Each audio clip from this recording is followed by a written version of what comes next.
In less than a century, the ironmasters had become captains of industry, and the peasants had left their land in search of work in the factories. In Germany and France, the same story played out. Factories had grown until they had become towns ruled by the factory owners. Iron was the symbol of progress and the pride of the foundrymen. They contributed to the expansion of the railway network, but also to the unprecedented build-up of arms. The steel industry regulated the balance of power between states, for a nation's power was measured in terms of its metallurgy. After the Second World War, this balance had shifted. Germany was defeated, Europe destroyed, and the industry underwent radical upheavals. The governments, which had hitherto given the ironmasters free rein to run their businesses, now sought to control the iron and steel industry. Après avoir eu 2 guerres mondiales, le système tel qu'il existait avant, d'équilibre entre les États en Europe, n'est pas un système qui peut tenir. Et donc, les dirigeants réfléchissent déjà à ça pendant la guerre. Et donc, il faut un autre modèle, qu'il faut un modèle de coopération, et qu'il ne faut pas un modèle qui se limite à espérer que l'équilibre des forces garantisse la paix. À l'époque, l'analyse politique et économique a mené à se dire si ces métiers, à savoir l'énergie, charbon, le pétrole, ça n'existait pas, ou à peine, et l'acier, c'est-à-dire la guerre. La grosse Bertha était encore dans les esprits. Si ces 2 métiers ne sont pas organisés d'une manière différente entre Européens, on n'est pas sûr que ça ne recommence pas. After the war, France settled its scores. Major industrialists had to answer the charges laid by the socialists regarding their collaboration with the Nazis. Que les têtes des traîtres tombent, parce que c'est la justice. Que les biens des collaborateurs, des puissants seigneurs des banques et des trusts qui ont trahi soient confisqués, soient saisis, parce que c'est la justice. The National Resistance Council governing France demanded the nationalization of all large means of production. Some saw this as a sanction against the industrialists, and above all, as bringing an end to the monopolies and cartels exemplified by the Foundry Commission, the powerful iron and steel employers' union. In 1946, the French state nationalized the coal industry, taking control from the ironmasters of one of the pillars of their empire. Business picked up, however, and the steel barons, like the de Wendels, were once again awarding their workers the traditional workers' medal.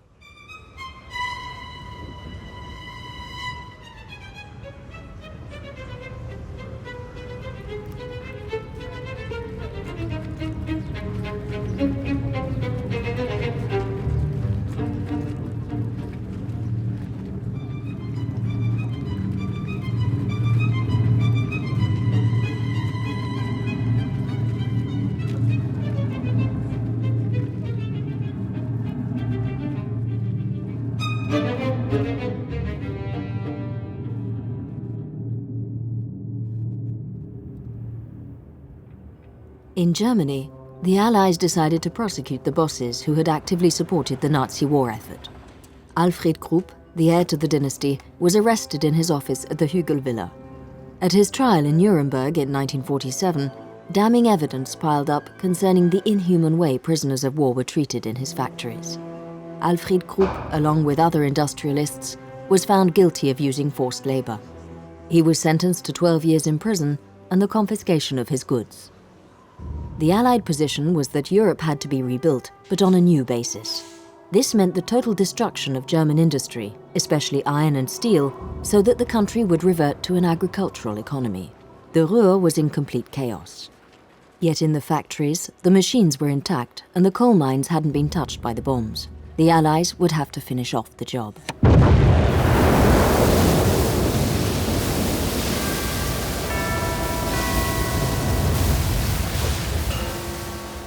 The demolition job went on for 4 years.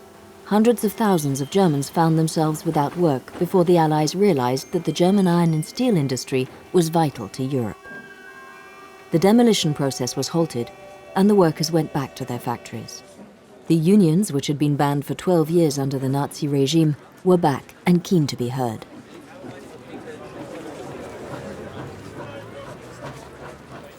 Da hatten die Arbeitgeber Angst bis dort hinaus, dass wir zum Kommunismus zu der Zeit, ich habe Ihnen gesagt, was die KPD für Zuwächse hatte, hier von 20 und 30% zu den Wahlen, da 25, 26%, was sie da hatten nach dem Krieg. Da haben die auch Angst gehabt, wenn, nicht wahr, hier alles zum Kommunismus überläuft, dann sind wir ja gleich weg, die Arbeitgeber. Wir wollten ja die absolute Mitbestimmung, das heißt, wir bestimmen, was passiert. Und die Arbeitgeber, wie Krupp und Thyssen und so weiter, die sollten ja in ihren Betrieben gar nichts mehr zu sagen haben. Das war eigentlich das Wollen der Gewerkschaften da zu der Zeit.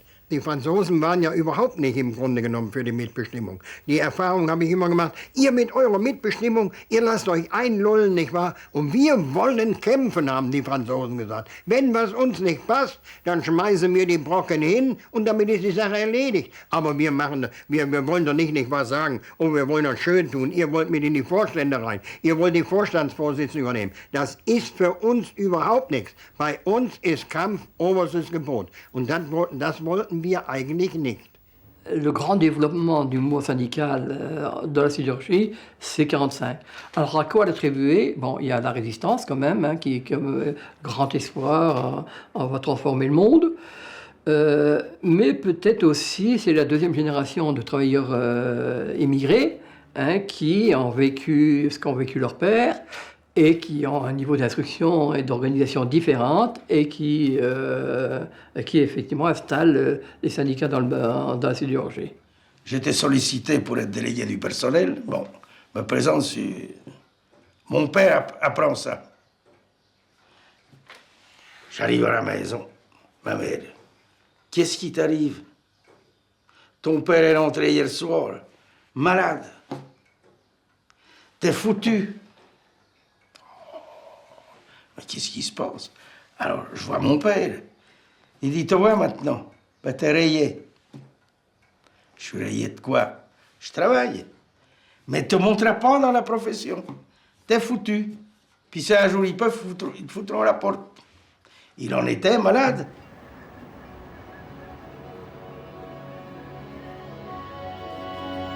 After the war, there were many who believed it was time to make a clean break from the past and the old relationship between employers and workers. Yet in the important iron and steel areas, despite the resurgence of the unions, the ironmasters still controlled the lives of the workers in a paternalistic way.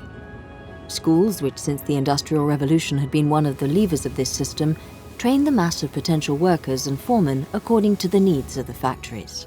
Ce qui est bien dans le paternalisme, là, c'est que les enfants d'une famille ouvrière qui avaient des compétences et qui travaillaient bien dans les écoles pouvaient finir ingénieurs. Ils préparaient pour les écoles d'ingénieurs. Et ensuite, le père étant ouvrier, le fils pouvait bien finir comme directeur d'usine. Hein. Und als ich aus der Schule kam, wollte ich Elektriker lernen und mein Vater sagte, das brauchst du alles gar nicht, du fängst bei Krupp an.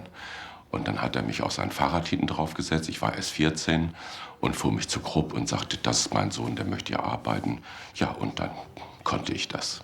So einfach ging das damals. Mon instituteur aurait souhaité que je me dirige plutôt vers une fonction plutôt dite littéraire. Il disait à mon père, oh, ton gamin, il arrivera bien à faire un postier ou un instituteur, vous voyez. Et mon père, ah non, ça c'est pas des métiers. Si on arrête en cours de route, on n'a rien chez Schneider. Si on s'arrêtait la première année de l'école privée, on s'orientait vers un métier, mouleur, puis forgeron, puis tourneur, puis fraiseur, puis ajusteur, des métiers de plus en plus nobles. J'ai commencé à 14 ans, j'étais aux élèves, j'ai fait 2 ans d'apprentissage. Et ensuite, on a passé le CAP et on est parti travailler avec les hommes. On the factory floor, most of the men hadn't done any professional training. They learnt on the job, and more often than not were at the lowest level of the hierarchy. They were the unskilled labourers, and everything conspired to keep them that way. Ceux qui avaient le savoir, ils n'avaient pas trop envie de le partager, parce que le savoir, il vous faisait évoluer. Hein? Le gars qui avait le savoir, il devenait chef. Donc c'était pas dans son intérêt d'expliquer aux manœuvres qu'il allait devenir aussi malin que lui, puis qu'il allait peut-être être chef, peut-être plus haut que lui. Donc il fallait que chacun reste un petit peu à sa place. C'était encore valable il y a 30 ans, ça.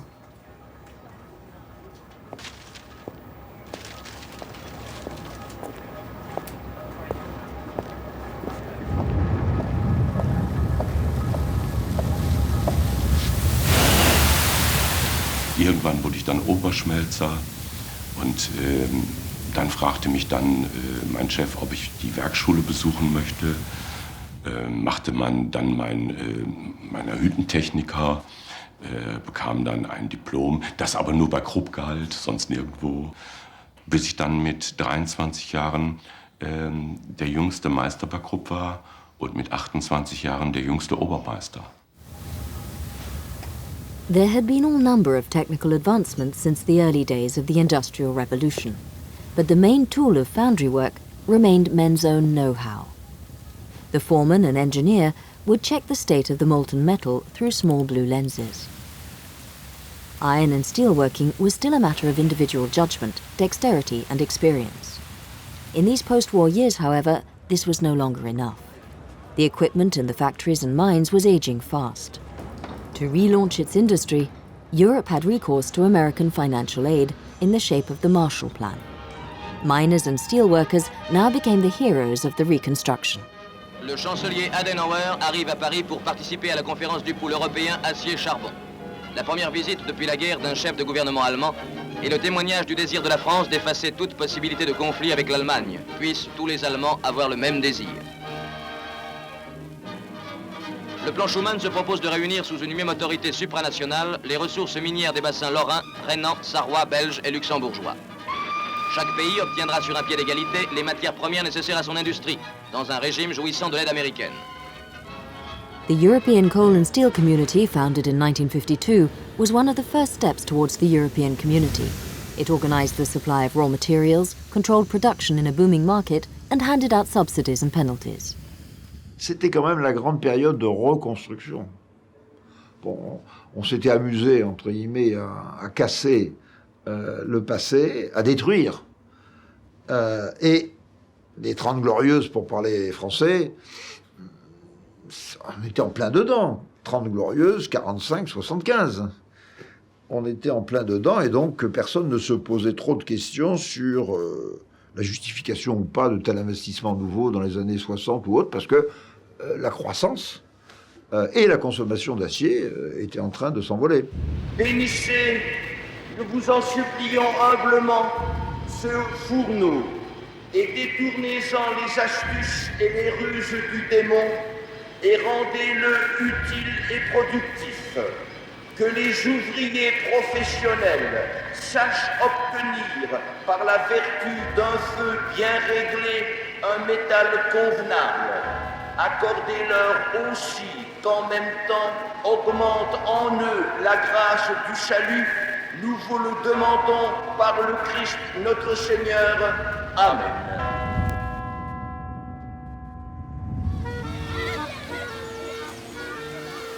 In France, the workers were savoring the fruits of the economic renaissance.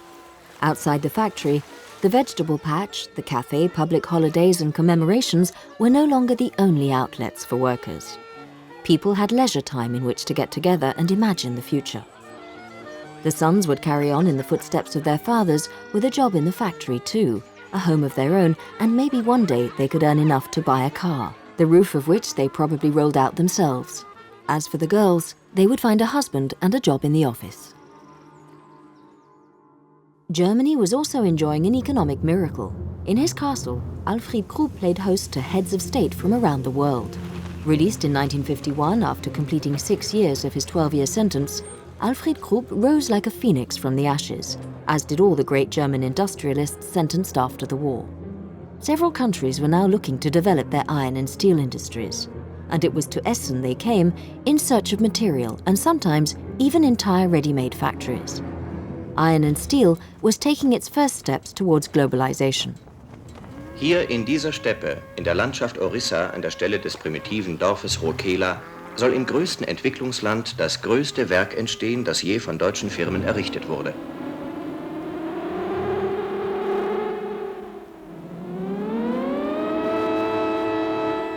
Die neue Zeit bricht ein in den ärmlichen Frieden. To build up its fledgling iron and steel industry, the young Indian nation requested the help of Krupp's engineers and architects in the construction of a steelworking complex like those in Europe, within which factory, town and school were all one. But the paternalism here would take a different form from that in Europe. There would be no ironmaster or old family running this factory. It belonged to the state, and the employees would be working for the Indian nation.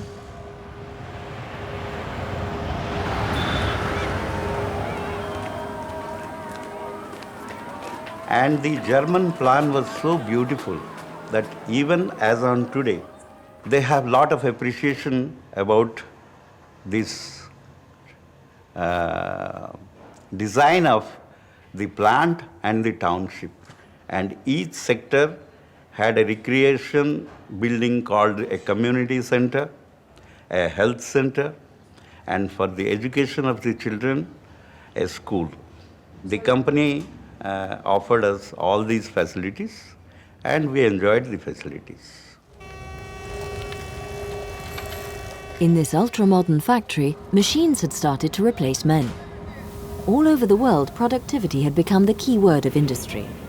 The fledgling iron and steel industry in India would be no exception to this trend, and the workers understood that the future would not be a radiant one. I was started the job at the Khalasi. This semi-skilled worker, 12 years. I learn everything. I do everything. But I cannot get the promotion. At that time, 12 years, 15 years, one people was started in the Khalasi, or casual labor, they retired on the Khalasi. It is policy of the Rourkela Steel Plant Management. I cannot give the much money to the workers. Our government thought that we should give the employment to the people, not that our plant should do profit, etc. We should give service employment to the people. So in that basis, lot of people were given the job. After that, when we saw that the profitability also matters, so gradually this concept came to the mind that we have to produce more, at the same time the fixed cost like salary, etc., we have to reduce and gradually reduce the manpower. As the 1950s drew to a close, international competition became more intense. A price war began. In order to adapt to these new market imperatives, many European companies merged. In France, the iron and steel industry used state money to build gigantic ultra-modern factories at Dunkirk and Fos-sur-Mer. These two factories were situated on the coast, so they could dock immense ships loaded with Australian or Brazilian ore, which was not only cheaper, but of better quality than that from the Lorraine. It was a hard blow for the old steel-working regions of France, which now saw the work moving away. La sidérurgie française s'est trouvée assez rapidement confrontée à la nécessité de conduire des investissements considérables. Et pour ce faire, la structure Wendel, qui était une affaire familiale en continuité et simple en quelque sorte, s'est singulièrement compliquée, notamment par la création de ce qu'on appelait la SOLAC, c'est-à-dire en fait la mise en place, financée par le plan Marshall, d'une immense installation sidérurgique qui s'appelle la SOLAC et qui était une coopérative. Et les Wendel, à ce moment-là, je dirais, ont accepté, ce qu'ils n'avaient pas fait pendant des générations, de partager en coopérative un équipement de façon à le mettre à la dimension de la compétition mondiale dans ces domaines. Vous avez là toute une évolution qui a été liée à la nécessité d'investir de façon considérable dans des installations qui dépassaient évidemment les capacités d'une affaire familiale. Pendant cette période un peu folle, là, il fallait produire à tout prix et produire de mieux en mieux. Parce qu'avant, on comptait pas trop les rebuts entre nous, hein, c'est pas important. Et il a fallu produire de mieux en mieux. Les gens commençaient à... Parce qu'on gagnait énormément d'argent, mais à partir d'un moment où il y a eu un peu la concurrence, on a commencé à regarder les prix de revient, etc. Ça allait un peu les écrous, compter les rebuts, de la qualité. À partir de ce moment-là, il a fallu du personnel mieux formé.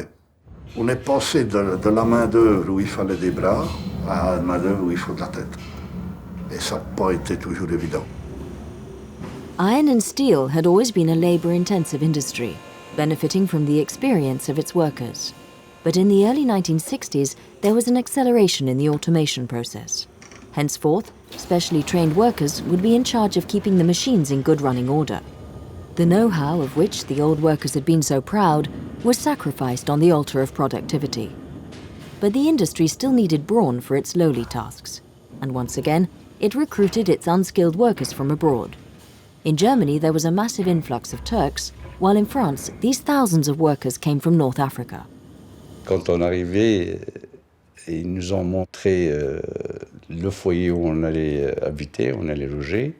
Après, ils nous ont amené un petit snack, pour manger. Et après, ils nous ont donné une casserole, une cuillère, une fourchette, un couteau, ainsi de suite, et 200 francs français pour terminer le mois. Quand je suis arrivé, j'étais manœuvre. Manœuvre, donc, au laminoir, donc je tirais les wagons. Généralement, si on était manœuvre toute sa carrière, il n'y avait pas de promotion, surtout à ce niveau-là. On était attaché à une fonction, et la fonction, on l'a gardée. Il n'y avait pas de perspective de carrière. La perspective de carrière, c'était chez les emplois de bureau, chez les techniciens. Il pouvait y avoir des ouvriers qui passent contre-maître, mais c'était assez rare. Et là aussi, je crois que c'était indépendamment des origines nationales, c'était le plus souvent en fonction des capacités. Avec une réserve peut-être chez les Maghrébins, j'en ai guère vu qui passent contre-maître. Je crois que j'en ai pas vu. Moi, j'ai rien appris. J'ai pas eu de métier, j'ai pas de métier, j'ai rien. Donc, je ne pouvais pas dire, c'est pour ça que je disais, je ne peux pas dire que je suis un sidérurgiste. Je n'ai pas de métier, j'ai rien. Demain, on va dire, tiens, t'es un sidérurgiste, qu'est-ce que tu sais faire? Ben, rien à part le pontier. Pas plus. Man hat den Leuten natürlich auch häufiger einen Job gegeben, den deutsche Kollegen nicht machen wollten. Das muss man einfach sagen. Das stimmt ja auch, ist ja auch so gewesen.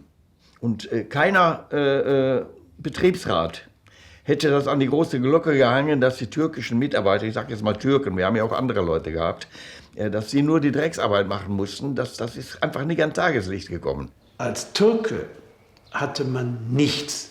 Und selbst wenn man seinen eigenen Schutzhelm, den man gekauft hatte, mitbrachte, konnte es vorkommen, das habe ich mehrfach erlebt, man bekam den abgenommen und es wurde einem deutschen Kollegen gegeben, der seinen vergessen hatte. Ja? Und wenn man dagegen protestierte, raus, hier stehen 3 andere, die gerne deine Arbeit übernehmen würden. Ja. Man war absolut ausgeliefert, es war eine Rechtlosigkeit, eine Willkür, wir waren bessere Arbeitstiere. Wir wurden zu Feiertagsschichten eingesetzt, wir wurden Nachtschichten eingesetzt.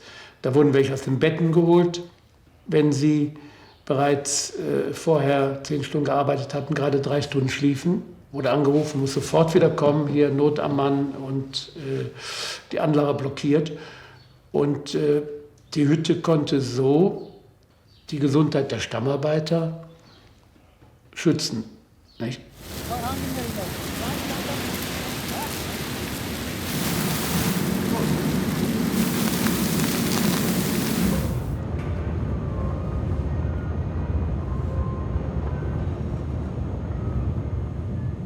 For the employers, immigration wasn't the only source of labour. In order to react to the fluctuations of the market and volatility in the order books, the industry needed an army of flexible workers without any career prospects, which the company could hire and fire without legal hindrance. As in all major industries, iron and steel turned to the temping agencies. Aber ich war in einer Situation dann, zumindest in der letzten Phase, wo auch Leiharbeiter, halbe Sklavenarbeiter gegen Stammarbeiter schon ausgespielt wurden. Und Stammarbeiter hassten uns manchmal oder verachteten uns, weil sie wussten, Mensch, die nehmen überhand, die nehmen uns dann noch die Arbeit weg. Ja? Und deren Arbeitsplätze waren gefährdet. Also es kamen immer mehr solche wilden Kolonnen rein, um auch Lohndumping zu betreiben, um andere Stammarbeiter auch zu verunsichern und in Konkurrenzstellung zu bringen. Guck mal, die arbeiten ja viel mehr, die lassen sich alles gefallen, also bitte passt auf, werdet nicht aufmüpfig, sonst ersetzen die euren Arbeitsplatz. Auch das wurde noch als Kalkül wohl berücksichtigt. Times had changed, as had the nature of the work and the weight which the iron and steel industry brought to bear in Europe's economy. The ironmasters' image of the golden age of powerful bosses were dying off, and with them their rituals and last traces of paternalism. And then Charles Schneider died, the last of his dynasty. Le 10 août 1960, au Creusot, il y avait tout le long des rues, tout en noir, une partie de la population à genoux. C'est impressionnant. Et il y avait quoi? 1 kilomètre de queue pour venir s'incliner devant la dépouille de mon père, comme pour un chef d'État. C'est quelque chose d'inimaginable. Je pense qu'il y avait une forme de respect réciproque. Quand je serrais la main de quelqu'un, moi j'avais 4 générations derrière moi, mais eux aussi. La mort de mon père était une annoncée de la mort de la sidérurgie. En tout cas, je l'ai vécu comme ça. La présence des familles s'était quand même estompée, même s'ils étaient encore des actionnaires puissants dans les différentes sociétés sidérurgiques. À ce moment-là, je crois qu'on entre plutôt dans l'ère, j'allais dire de l'ère des managers. Enfin, il faut aménager ça, parce que il n'y a pas que des managers. Il y a encore mélangé les managers avec les familles.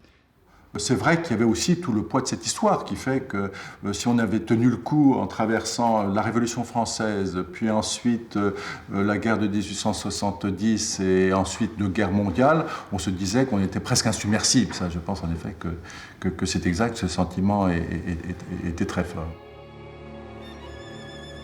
Alfred Krupp von Bohlen und Halbach, der letzte Alleininhaber des Unternehmens, das früher in der Welt mit Essen identifiziert wurde, stirbt am 30. Juli 1967. Er hat eine durch sein Testament errichtete gemeinnützige Stiftung zur Alleinerbin seines Vermögens eingesetzt. Der Erbverzicht seines Sohnes Arndt ebnete den Weg. Die Alfred Krupp von Bohlen und Halbach Stiftung wird die alleinige Gesellschafterin der neuen Firma Friedrich Krupp GmbH.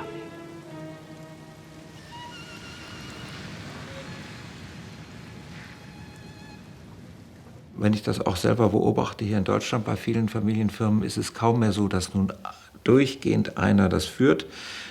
Ganz seltene Fälle gibt es. Viele haben auch inzwischen gelernt oder lernen müssen, dass ein außenstehendes Management reingezogen wird. Kommt hinzu, ganz generell, dass heutzutage eine Unternehmensführung viel komplexer ist als damals. Damals gab es eine Handvoll von Produkten mit vielen Leuten und einen begrenzten Markt für dieses Produkt. Das heißt, die Komplexität war nicht so groß und war für einen auch eher nachvollziehend.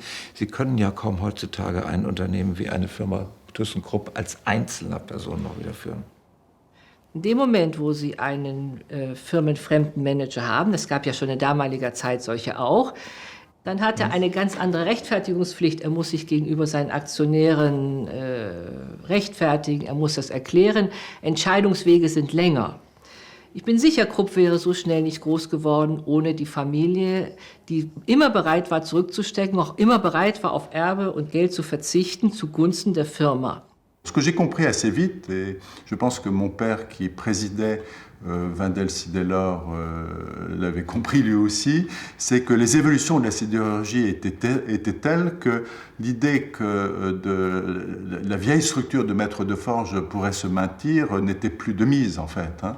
Et je veux dire que mes parents en fait ont eu l'intelligence très vite de me faire comprendre qu'il s'agirait dans la vie de trouver ma voie, mais qu'elle n'était pas toute tracée d'avance, et tant mieux d'ailleurs. In 1973, Europe's iron and steel industry lost out to Japan.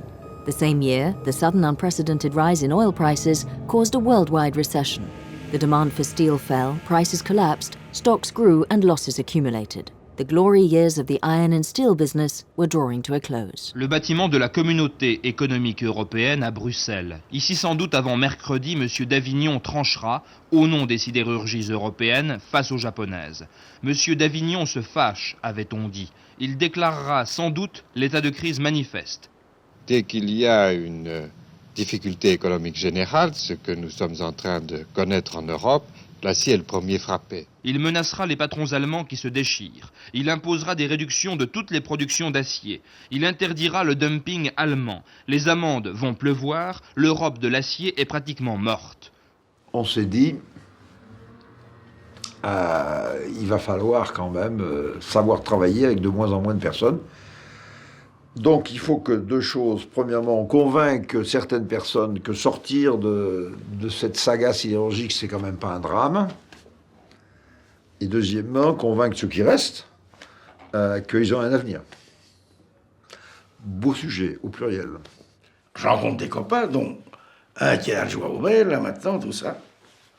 Puis je leur dis comme ça, les gars, vous sentez pas venir la poudre, là? Oh non, en bas c'est le creusot.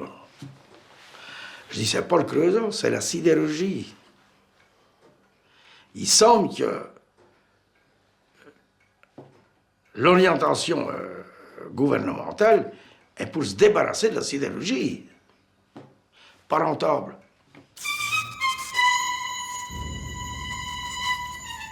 The announcement of massive layoffs caused astonishment and bitterness among French steelworkers, who had believed that the modernization of their factories would help them to hold on to their jobs. They realized now, though, that the French iron and steel industry was too heavily in debt. Some had sensed the wind changing when the ore from the Lorraine had been replaced by that from other continents, and the iron mines had closed down one after the other.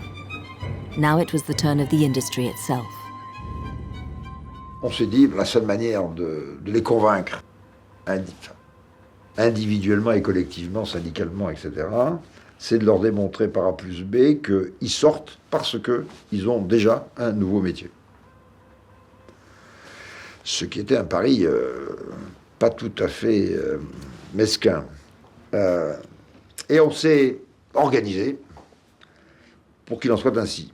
Non pas pour créer des emplois, parce que c'est le système économique qui crée des emplois, c'est pas tel ou tel acteur, mais de manière égoïste pour préempter les emplois qui étaient demandés dans d'autres métiers autour de nos usines en faveur de nos sidérurgistes et pour les préparer psychologiquement mais aussi professionnellement avec de la formation de reconversion à assumer finalement dans un autre environnement de nouvelles tâches, y compris celles qu'eux-mêmes se donnaient lorsqu'ils se mettaient à leur compte. Et je dois dire que ça a marché. J'ai pris mon compte parce que je savais que mon secteur allait fermer.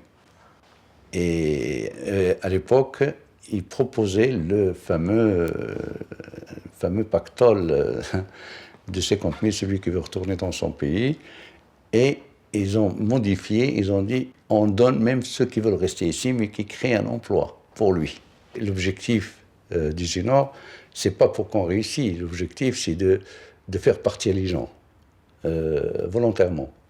Donc, il faut, alors que les gens ils viennent, ils demandent, ils disent, voilà, moi je crée une entreprise où j'achète un commerce, tout de suite, ils donnent le feu vert. Sans réfléchir à l'avenir de la personne. Et la preuve, c'est que la majorité des gens, si on peut les contacter un par un, la majorité, il n'y en a pas un qui a réussi. Les reconversions, ce sont des moments très forts. Ce sont des moments très forts sur le plan humain parce que vous vous rendez compte en profondeur de ce que sont les gens, de ce qui importe pour eux et de leur désarroi parfois. J'ai eu la responsabilité de nombreuses reconversions, hélas, dans diverses régions de France et aussi à l'étranger, je pense, à la Belgique notamment. Et c'est poignant d'aller à l'intérieur d'une usine qui sait qu'elle doit fermer et que chaque fois vous avez un raisonnement sur qu'est-ce qui est bon pour que l'usine continue à produire pendant encore quelque temps et qu'est-ce qui est meilleur pour reconvertir les individus et leur trouver un avenir et une vision un peu plus éclairante sur leur avenir. Et quand vous vous posez ce problème, c'est extrêmement poignant, c'est extrêmement également interpellant pour les dirigeants.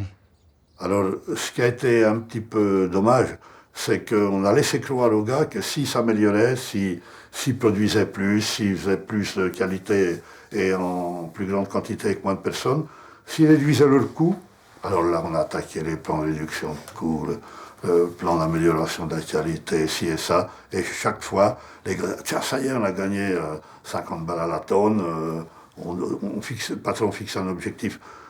Il était atteint, à pas de peau, non, pendant ce temps-là, la concurrence avait un niveau en dessous, et tout doucement, 25 000, 20 000, 15 000, puis un jour, fermé. When the closures were announced, the steelworking regions rose up in protest.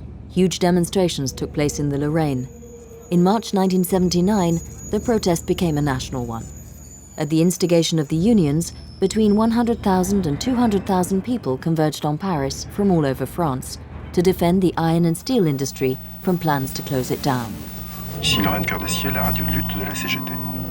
D'un côté, la foule innombrable et pacifique des travailleurs de toutes catégories, entourant fraternellement les sidérurgistes, avec pour seul objectif le refus du démantèlement de tout un secteur économique, de la mise à mort de toute une région. En face, ceux qui n'hésitent pas à jeter sur le pavé des dizaines de milliers de travailleurs, pour le plus grand profit des multinationales européennes, ceux qui sont prêts à sacrifier le potentiel industriel, culturel et humain de la France aux intérêts égoïstes des seigneurs d'aujourd'hui. Des centaines de milliers de travailleurs ont dit non à la casse de la sidérurgie, non au licenciement, oui à l'espoir de vivre et de travailler chez eux, en Lorraine, dans le Nord ou ailleurs. Despite the union's propositions, new restructuring programs and the coming to power of a socialist government, the factories started to close down, leaving tens of thousands of workers unemployed. To cushion the effects of the recession, the European community provided massive financing for redundancy schemes and aid for new businesses. For 2 centuries, however, the ironmasters had seen to it that no other industry set up in the vicinity of their own factories. There was nothing but iron and steel, and its disappearance meant the death of entire regions. J'ai l'impression d'être orphelin. On avait tellement, pendant 130 ans, vécu que de l'usine, et d'un seul coup, l'usine s'effondrait, ça a vraiment été un cataclysme, je dis, non seulement économique, mais social et culturel. Il faut bien voir que le fait que toutes les références, qu'il s'agisse de l'école, de l'habitat, des églises, des associations, toutes étaient liées à cette imbrication de réseaux qu'avaient construite autrefois les familles. Ça a entraîné un sentiment d'effondrement du monde total dans lequel ces gens évoluaient lorsque la crise s'est produite. Donc ce paternalisme qui a accompagné de manière, à mon avis, plutôt positive l'ensemble des phases de croissance de la sidérurgie s'est révélé un accroissement de la catastrophe quand la crise a produit l'effondrement.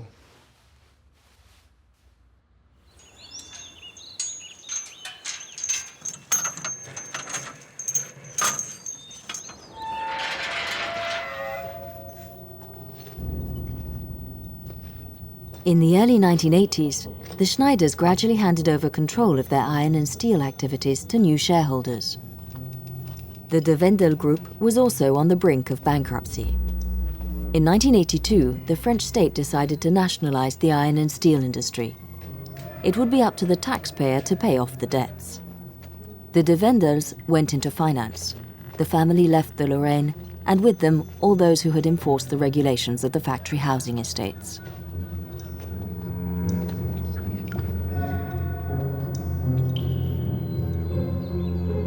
In France, from the 1950s to the 1980s, production in the industry increased significantly, while employment finally bottomed out. The French iron and steel industry was now laying off 3/4 of its 160,000 remaining workers. In 1987, it was Germany's turn. Also als so die ersten Meldungen kamen, dass das Werk geschlossen werden sollte und keiner so recht wusste, wo wird er dann später mal arbeiten und da hat er überhaupt eine Arbeit, meldeten sich Großkonzerne hier im Umkreis Krefeld, aber auch städtische Bereiche, die sagten, demonstriert nicht, geht nach Hause, trinkt euch ein Bier, wir übernehmen euch dann hier. Ja. Und jeden Tag stand in der Zeitung wieder einer, der 20 oder 50 oder 100 Kopianer brauchte. Da war schon ein starker Ran auf die Gruppbeschäftigten. Eben weil es Leute waren, die nie Widerstand geleistet haben, die immer mit dem Leben so zufrieden waren, über Generationen vererbt, dass sie führten. Das Stahlwerk Rheinhausen.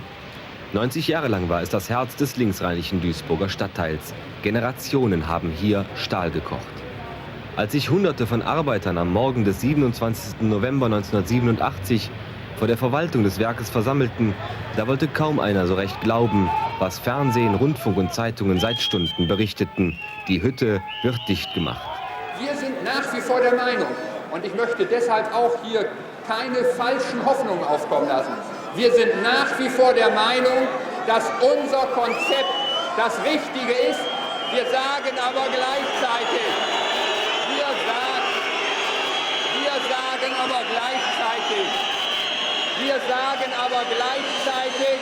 dass wir alle Alternativkonzepte mit dem Betriebsrat und mit Sachverständigen diskutieren und überlegen werden. Der Krupp-Vorstand wollte jetzt erklären, warum es gut ist, dass wir keine Arbeit mehr haben. Man konnte kaum verstehen, was er da sagte. Und das hat aber, glaube ich, auch gar keinen interessiert. Die Absicht war ja eh klar. Und dann kamen die Politiker, die erklärten, dass es ein europäisches Problem ist. Man muss also mal innerhalb Europas gucken. Ja, und die Ersten gingen schon nach Hause und strömten durch die Ausgänge. Und dann habe ich gedacht, ja gut, jetzt wird ja vielleicht auch mal Zeit, dass du mal was zu diesem Thema sagst. Denn ich habe das auch aus einem gewissen Eigennutz gemacht. Das war jetzt nicht nur als Lebensretter, sondern es betraf mich ja auch. Ich bin ja auch bei Krupp, habe ja meinen Lebensweg gemacht und ich wollte auch nicht meine Arbeit verlieren. Da treibt man die Kruppsche Arbeiterschaft zur Arbeit an wie noch nie. Da wird die Belegschaft dezimiert in unerträglicher Weise. Und dann kommt der Dr. Krumme, nachdem wir alle im Dreieck springen, und knallt uns den Dolch in den Rücken. Aber noch leben wir. Das Buch der Geschichte ist jetzt aufgeschlagen. Und jetzt liegt es an euch, hier mal ein paar neue Seiten zu schreiben. Lasst die Generationen, die nach uns kommen, nachlesen, wie man einen Arbeitskampf führt und wie man diesen Vorstand in die Knie zwingt.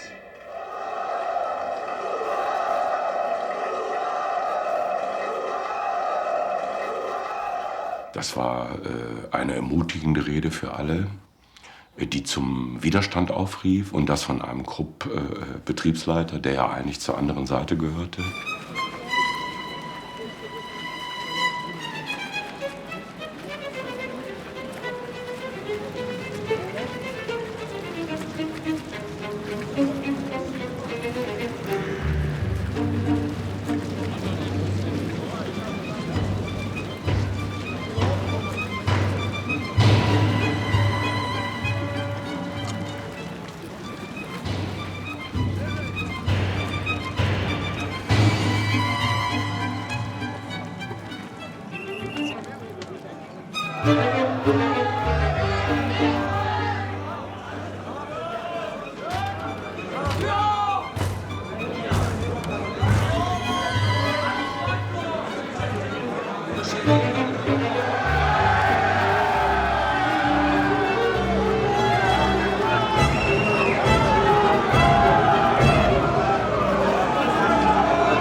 The standoff lasted 5 months. The steelworkers managed to win a 6-year reprieve before the factories would close for good. In Germany, at the end of the 1980s, the number of steelworkers had been reduced by half. Many smelting furnaces were destroyed, as if to erase the trace of more than a century of industrial and social history. But for iron and steel workers in France and Germany, these traces are indelible.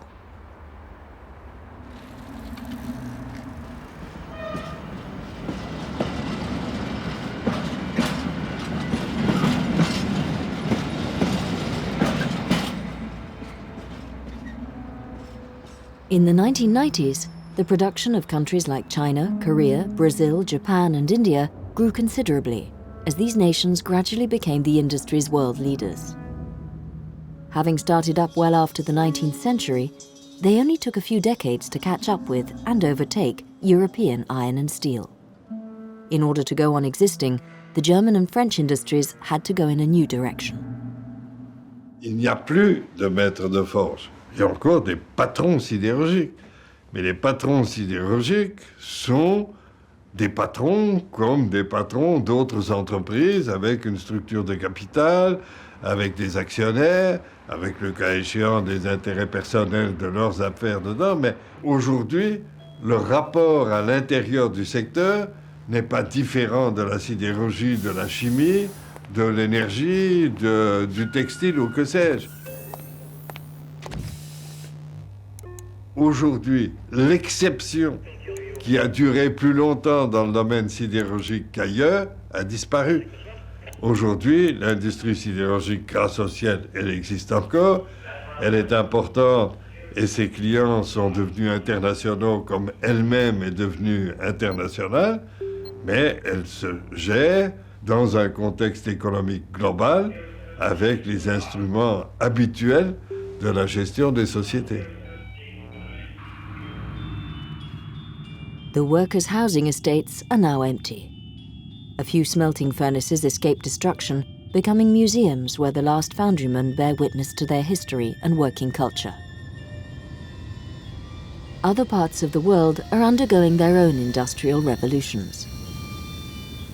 Just like in Europe 2 centuries ago, factories are sprouting up in mining regions, towns are mushrooming around the smelting furnaces and rolling mills, and just like before, thousands of men and women are leaving the countryside, and sometimes their native land, to find backbreaking and poorly paid work in the factories.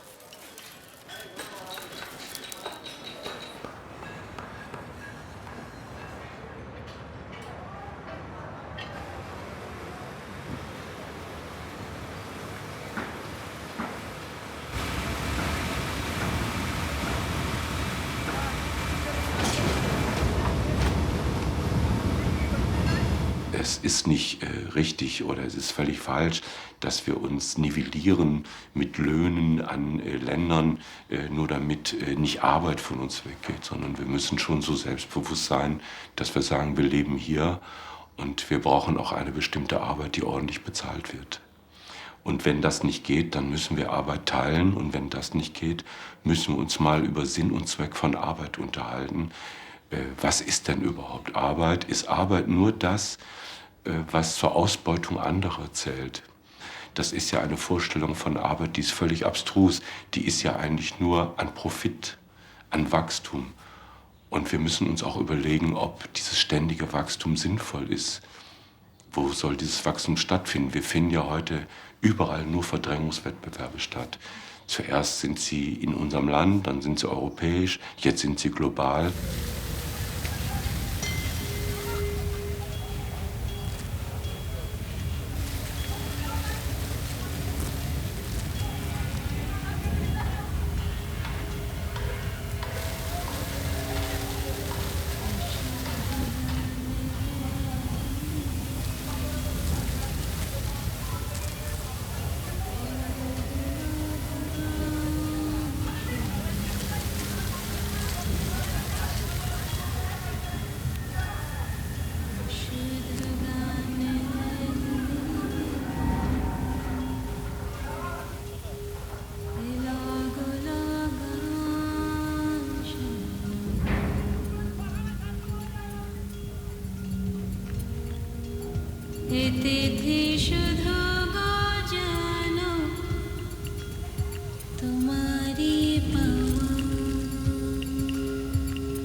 तिथि